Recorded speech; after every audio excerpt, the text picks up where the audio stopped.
Next up, we're going to have a conversation that will examine how crypto-enabled crime operates in practice, the key legal and enforcement challenges, and essentially what effective prevention and accountability looks like in Australia. We're going to be joined by Darcy Allen, who is an economist at RMIT University. He specialises in blockchain, AI and digital economy institutions and researching how emerging technologies reshape governance, markets, regulation and entrepreneurship. And then he is joined by Aaron Lane from RMIT and the Victorian Bar. Dr. Aaron Lane is an Australian lawyer and an expert in the relationship between regulation and innovation.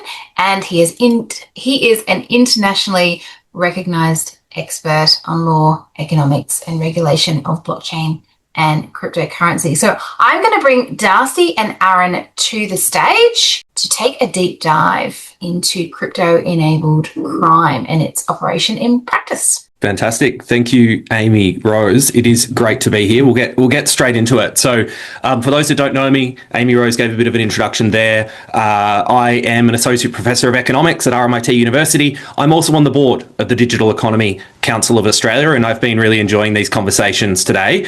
I'm very excited, though, to be joined by Dr. Aaron Lane, who is my good friend and longtime co-author and colleague. So, Aaron, it's great to be with you. Wonderful to be here.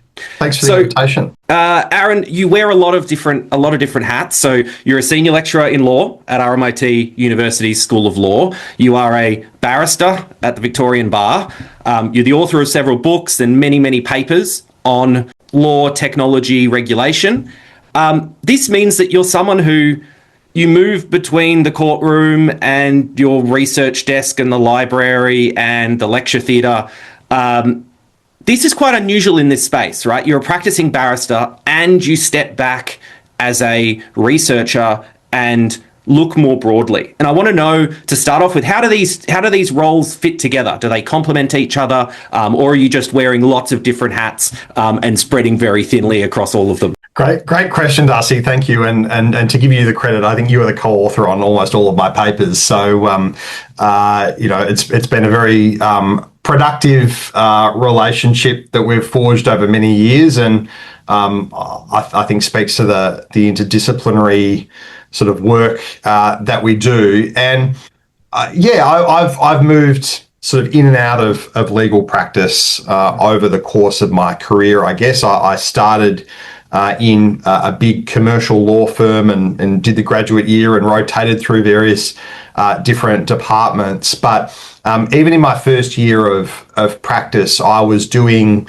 tutorials on a Wednesday afternoon at Deacon's Waterfront campus and at the Burwood campus on various different topics, and always had that sort of academic interest, and eventually took up the PhD, got a permanent academic position.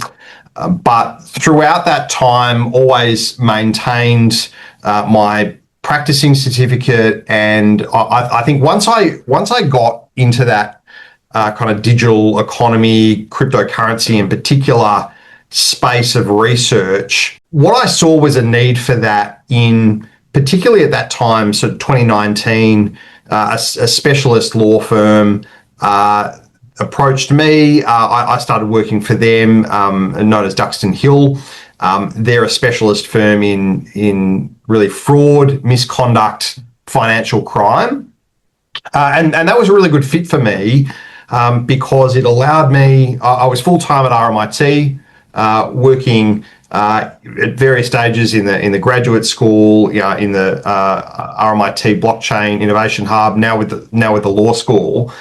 But at the same time, I was working on real cases that were that were impacting on clients, and clients were having various difficulties, coming to lawyers for advice and seeing what's next. And so I was able, I guess, at the same time to be doing frontier research on digital economy, but also have an appreciation about where the real problems were. And there was a significant lag, I think. The academic research that you do, was at that kind of bleeding edge. You were thinking about what the latest sort of thinking was, what the latest trends were, and really pushing those boundaries. It takes a few years for the cases to catch up with where, I guess, the frontier of the digital economy actually sits.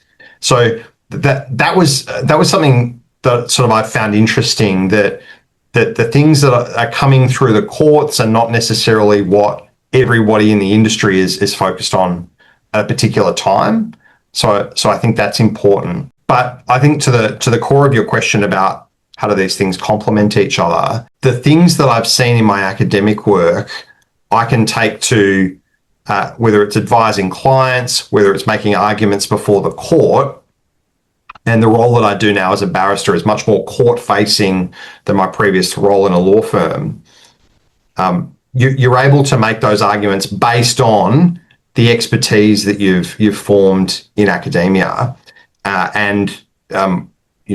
think you're coming to the court and advocacy with, I think, a stronger basis, and you're perhaps more persuasive if you didn't have that background.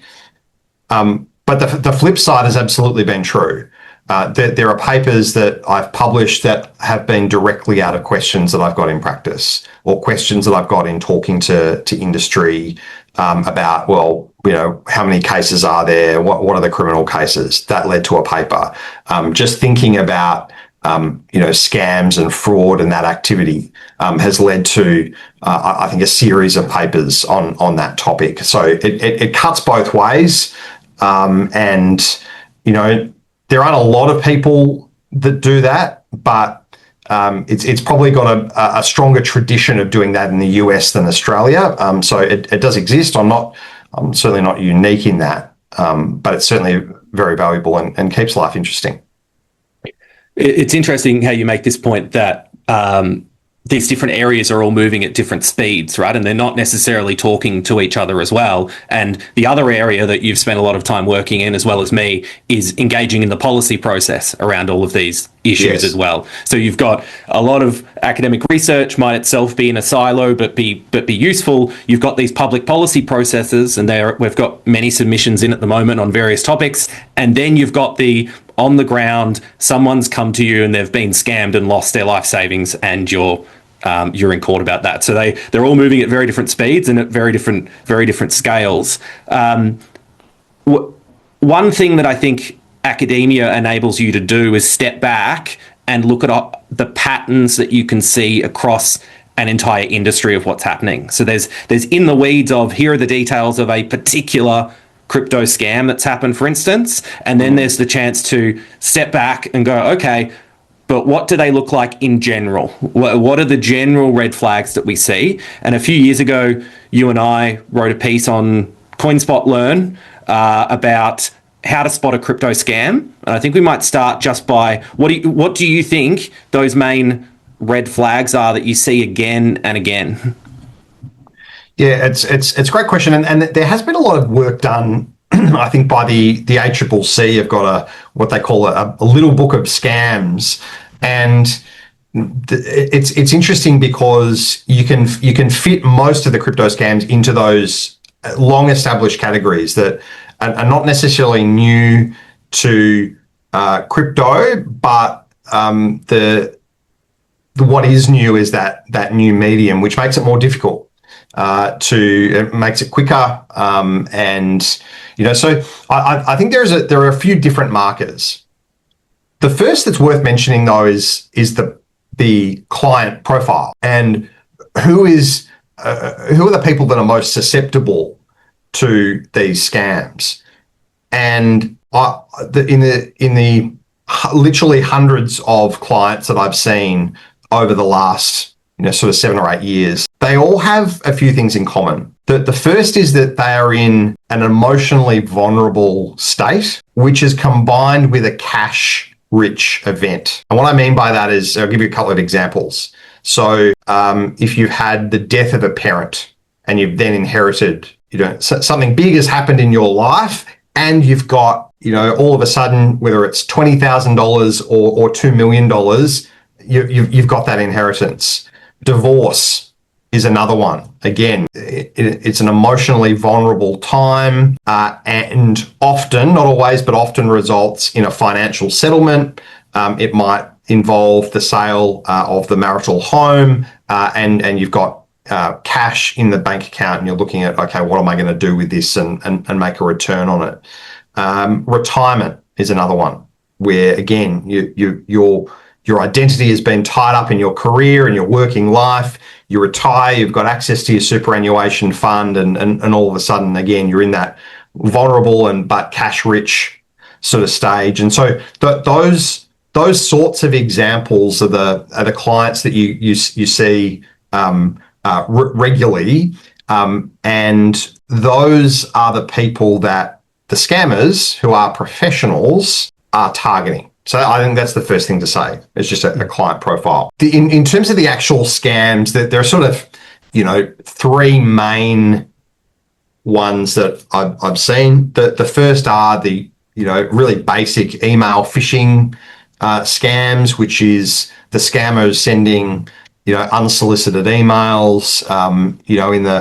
In the early 2000s, it was the Nigerian princes that had all this money, and they just needed you to send them a couple $100, and that they would share their fortune with you.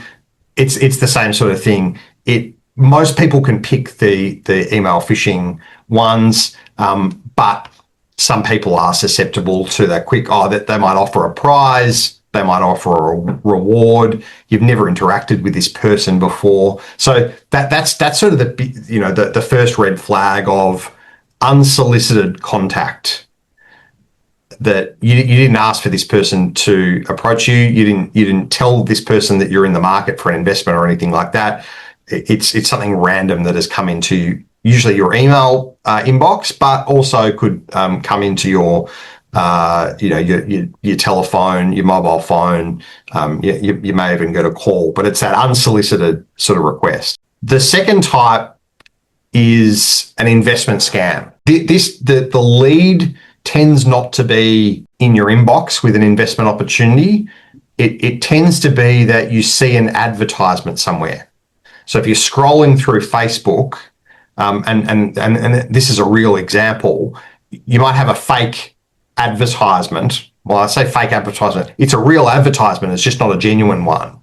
And you'll have celebrity endorsements, like it'll have Twiggy Forrest's photo, and it'll be endorsing some investment platform where, of course, Twiggy Forrest has not endorsed that platform. They're just using his image to do that.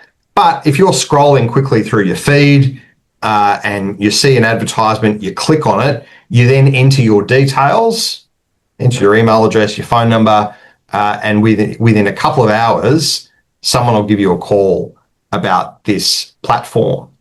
And these operations are extremely sophisticated. They're professionals. They have people turn up to work every day just like they would go to work in an office. Just happens that they're the bad guys, not the good guys. But that there's an impression of a legitimate organization about it. And there's the impression of a functioning investment platform. So you send cryptocurrency to this platform, and, a few minutes later, your balance appears to be there, and you can trade on the website, and it looks like you're making all this profit. And sometimes they'll even send you back a small withdrawal just to show you that, yes, you can actually get your money back. That's the second type. The third type is romance scam. And so this will happen on dating apps, dating websites, where you'll match with somebody and you'll start talking to them, and eventually the conversation will turn to, I've been making money through cryptocurrency, and it's a link back to the investment scam. It just happens in a different way. So they're preying on people that are, again, looking, genuine people looking for love, that they might be in a vulnerable position, and they'll link back to the investment scam. Or the other way that I've seen is that they say, out of nowhere, there's a personal crisis, their mother is sick, or they've got cancer and they need surgery, and they need you to send them $20,000.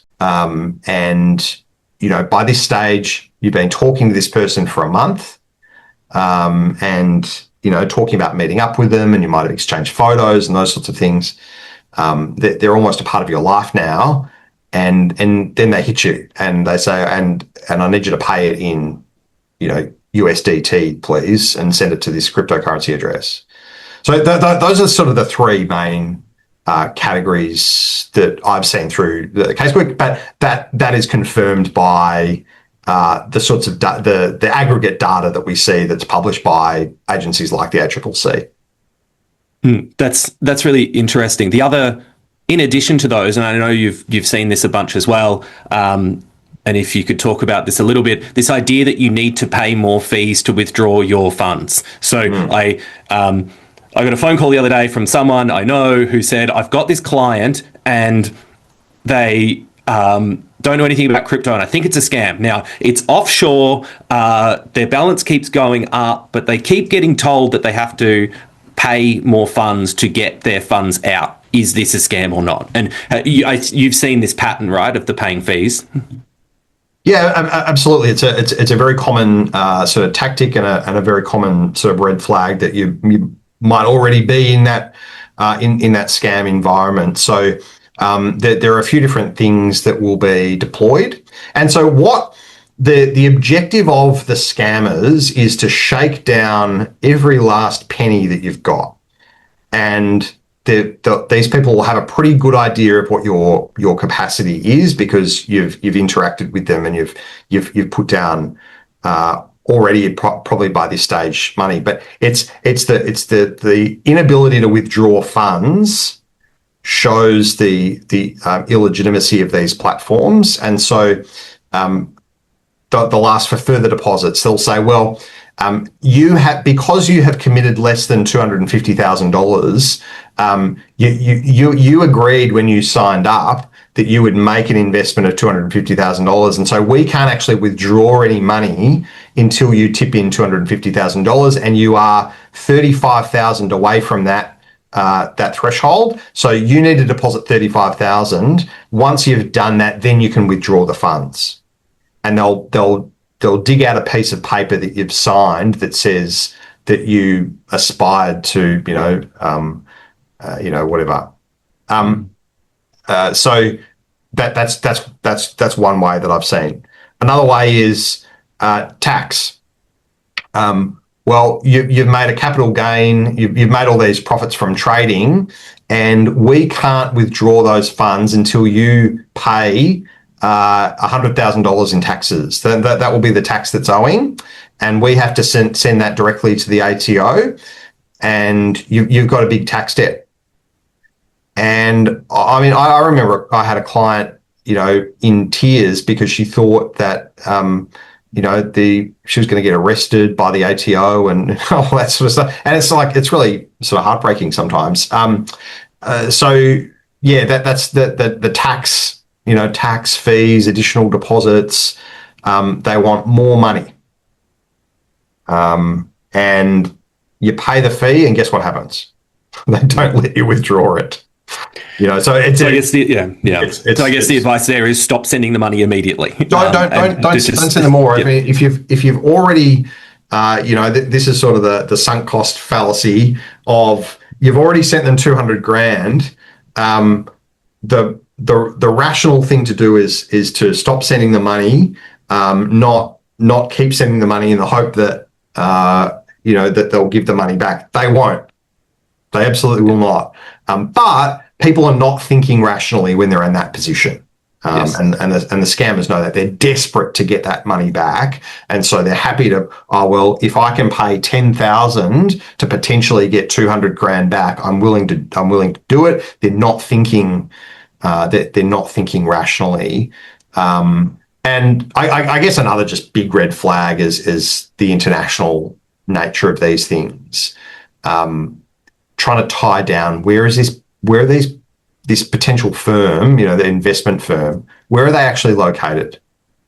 or, with a romance scam, they're going to say that they live overseas somewhere, but, actually where are they, and proving that. And they'll create these names that are similar but not the same as, real companies. They'll create websites that look similar. It's difficult. But if you are investing a significant amount of money, you're worthwhile getting some basic financial advice and giving a few $100s to save you hundreds of thousands of dollars in these scams. So it's difficult, it's tricky, but it's usually pretty easily verifiable. Okay, so that's some of the practical on the ground of what scams can look like, specifically crypto scams. Only a certain amount of crypto crime, though, ends up in the courts, right? So there is a whole lot more crime out there that's happened. People are often embarrassed to admit it. They're often told not to tell anyone about what's happening. You have done a bunch of research on what happens when criminal cases involving crypto hit the Australian courts. So you published Australia's first systematic study of this a few years ago, and I know you updated the data recently as well. Can you talk about some of these? What did you find? So what actually happens? What types of cases are hitting the courts? Sure, and I mentioned before that there's a big lag.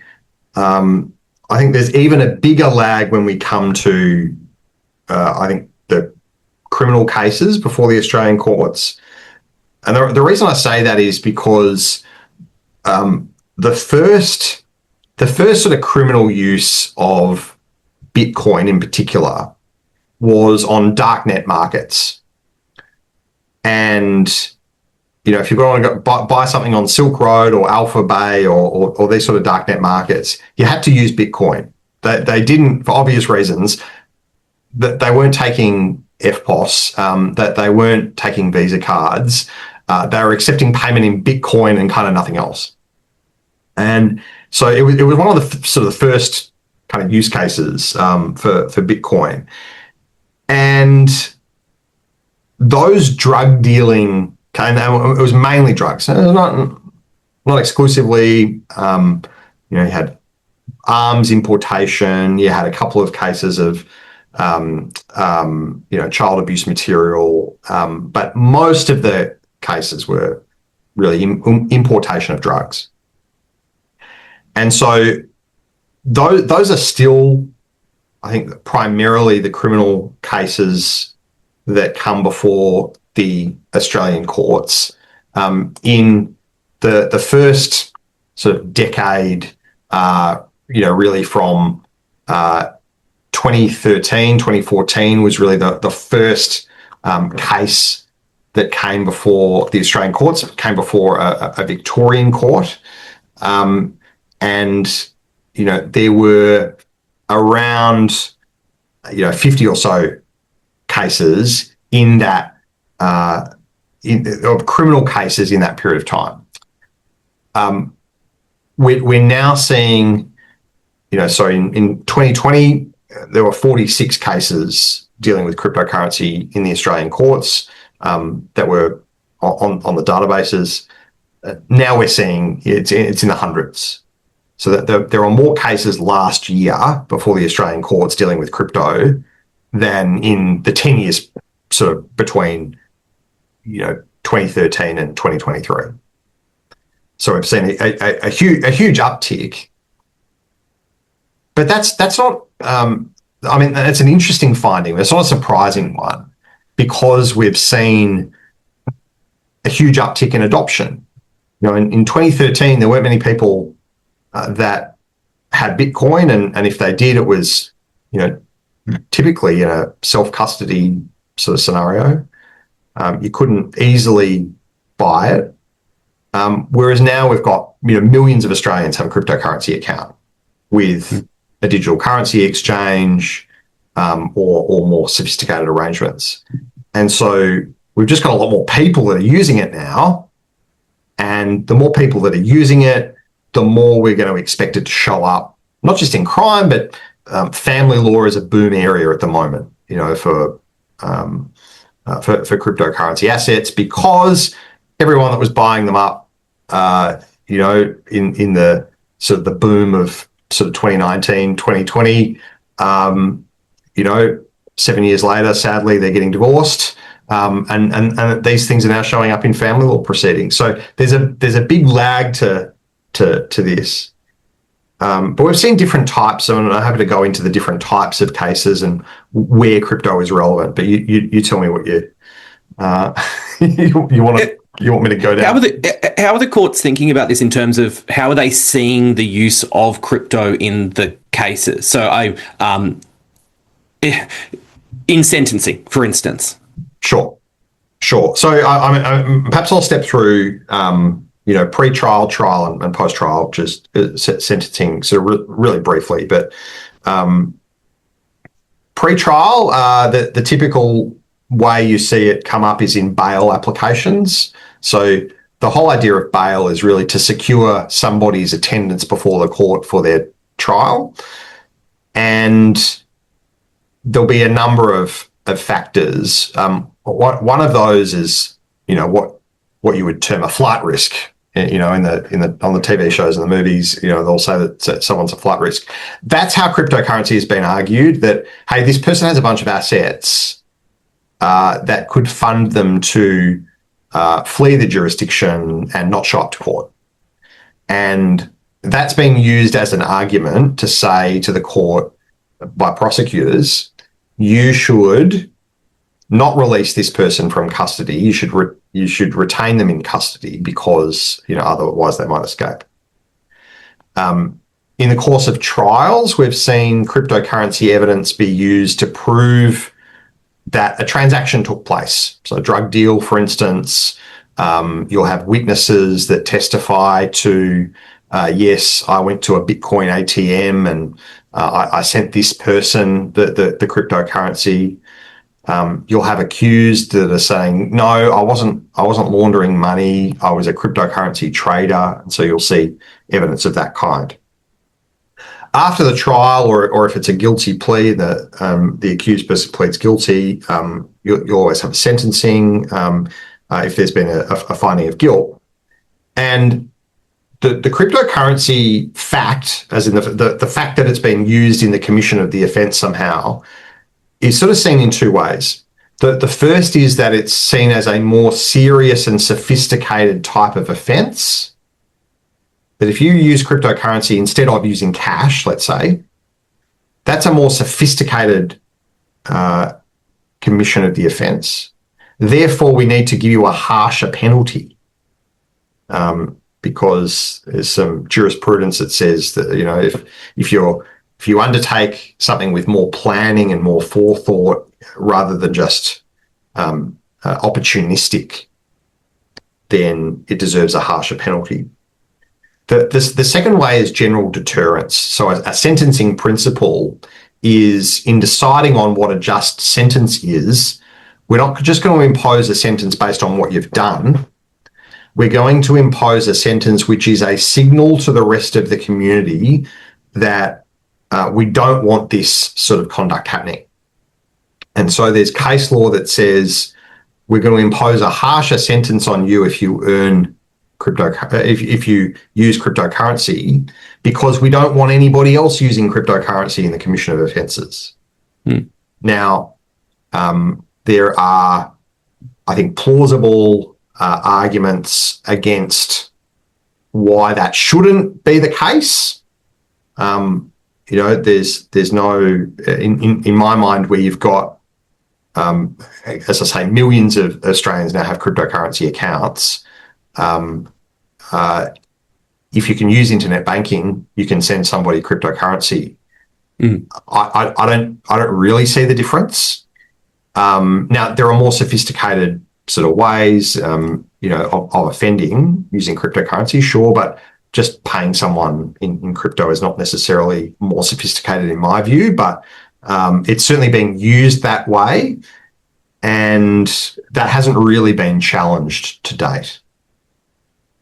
That's interesting. And that was going to be my response. I mean, we spend all this time trying to get more crypto adoption, trying to get more digital asset adoption. As that happens, does it become less of an aggregating factor? Because it is just less sophisticated. It is easier to use crypto now than it was 2 years ago, 5 years ago. But let's move on. So we also have a separate chapter that we wrote with the provocative title of Crypto Crime as Technology Entrepreneurship. And in that paper, and I want you to talk through the sort of lens that we take on that, because I think it's useful in a theoretical sense about how we would look at what crypto criminals are doing, but I think it also teaches us something about what some of the unintended consequences of interventions might be. So can you talk us through, are crypto criminals really just entrepreneurs? Yeah, look, I mean, it's a great question. It's a fascinating sort of rabbit hole to go down. I think that the lens is this. In entrepreneurship, entrepreneurs are looking for really market opportunities, and they've got to be really alert to the opportunities that are around and the costs of deploying particular strategies. And so that they could put to one particular business enterprise, or they can allocate their resources into something else. And if it's more profitable to go into a particular other type of offending, perhaps they'll do that. And so you see that with drug dealers, for instance, just to take that sort of example of a basic question: what sort of drugs are we going to sell?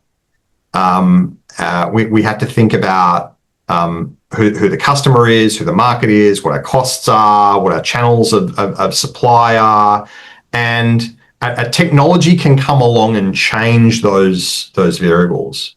And so what cryptocurrency has done is come along and shifted the margins on some of those decisions. So for instance, now drug dealers with sort of darknet markets, you're no longer competing. So if you go back, say, 50 years, you are no longer competing with other drug dealers in your city or state or country. You are now competing with everyone around the world. And anyone can, with a little bit of help, go onto these dark net markets, order things that will arrive in the post. Now, I'm not encouraging anybody to do that, but the idea of cryptocurrency, this kind of global permissionless network, has really opened up sort of horizons on that, and you get sort of different ways that people can commit crime. So one way of committing crime is physically stealing. So we call that theft, and physically taking people's Trezor device as an example, or physically stealing someone's sort of recovery phrase from their laptop or whatever. But you can also commit similar crime through that fraud, which is not physically taking something but kind of misleading people into giving it to you under false pretenses. So that there's a choice between sort of theft or fraud.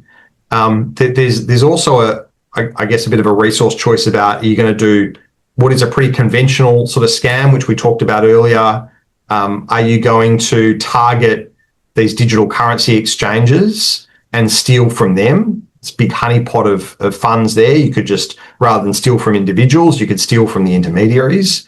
Or do you even go more technical than that? If you've got technical skills, maybe you could kind of pull off, a smart contract exploit, for an example, and drain funds through decentralized protocols. So there's a lot of variables there that I think are opened up with cryptocurrency that were otherwise not there. So it's sort of expanded the horizons for criminal activity, and some of those characteristics of cryptocurrency make it harder to commit crime, but some of them, as I mentioned, with the global sort of nature of it, make it easier and more competitive. And so just to frame this again in a different way. So you've got these criminals and they're deciding what to do, right? They're looking for criminal opportunities. And just like other entrepreneurs, they have a bunch of resources that they could use.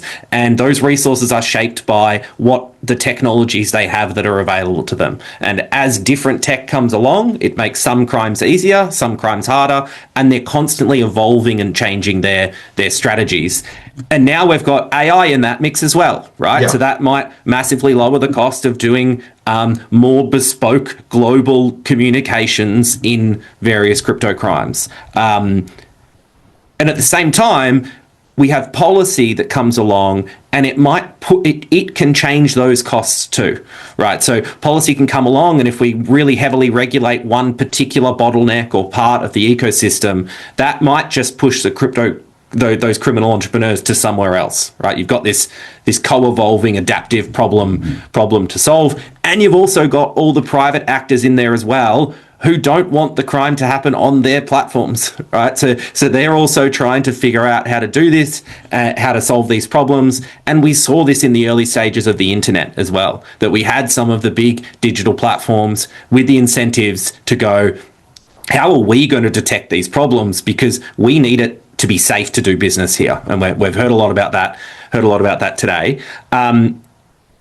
What else I want to bring up, and we haven't got too long left, is often when we think about what to do about crypto crime, people jump straight to this idea of we need regulation, we need public regulation to solve this problem.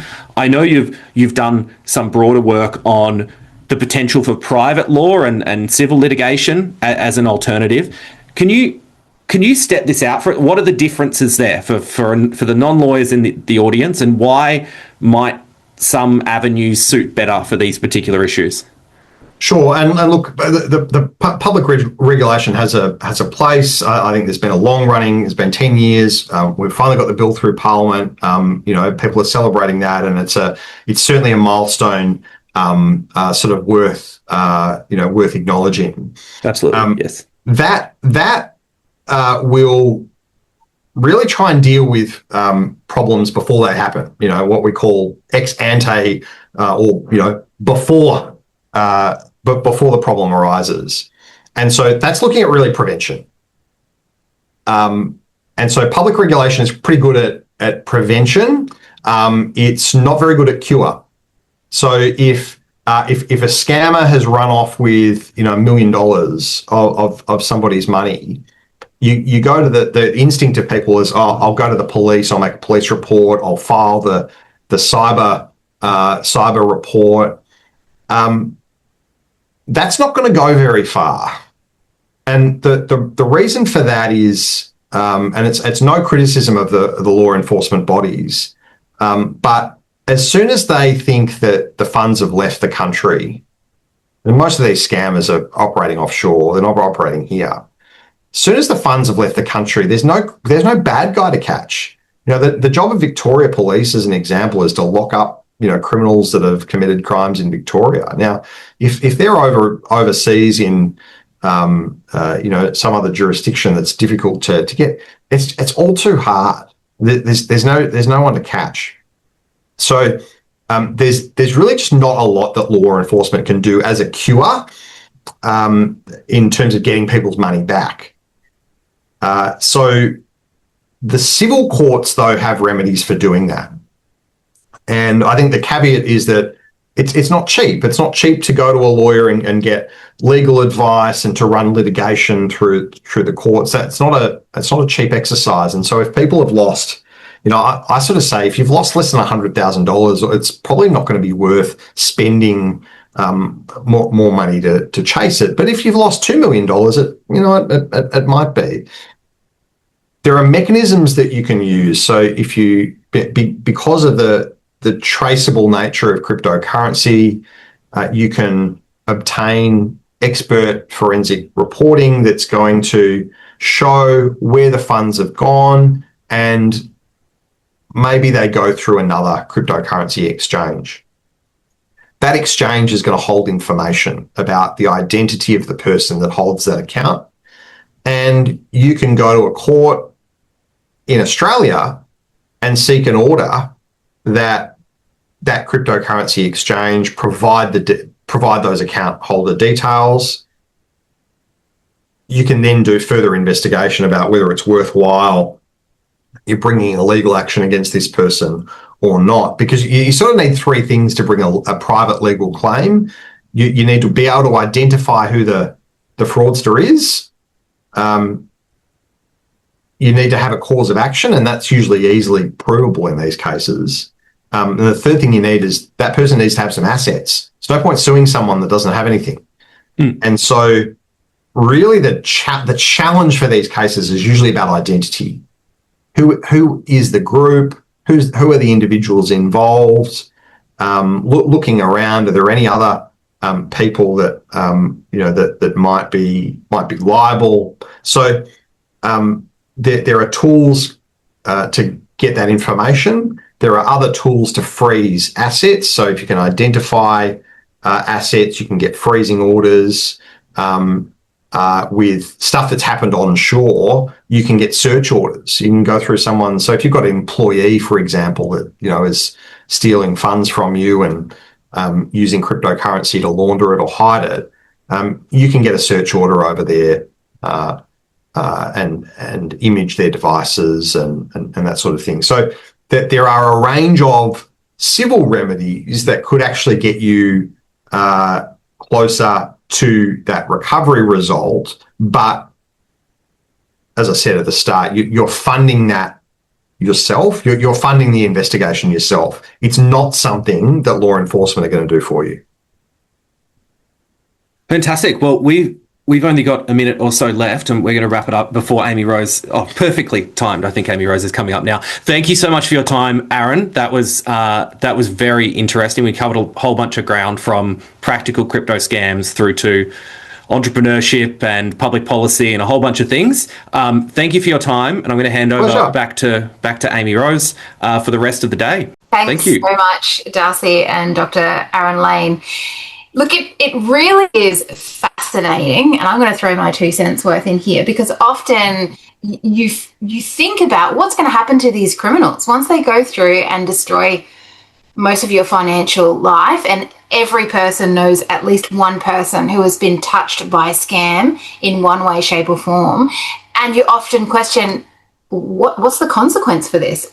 What is it that they are going to have to pay, and how does the court system, how does the police, how does this machine in Australia operate in able to bring some of these criminals to the front and I guess serve their time? So I think there's a lot of work to be done there, and thanks, Aaron, for all your I guess dissection of what happens under the hood in the justice system. And thanks, Darcy, for leading that conversation. It's a pleasure to see you both. Oh, thank you. Thank you. Thanks, Darcy.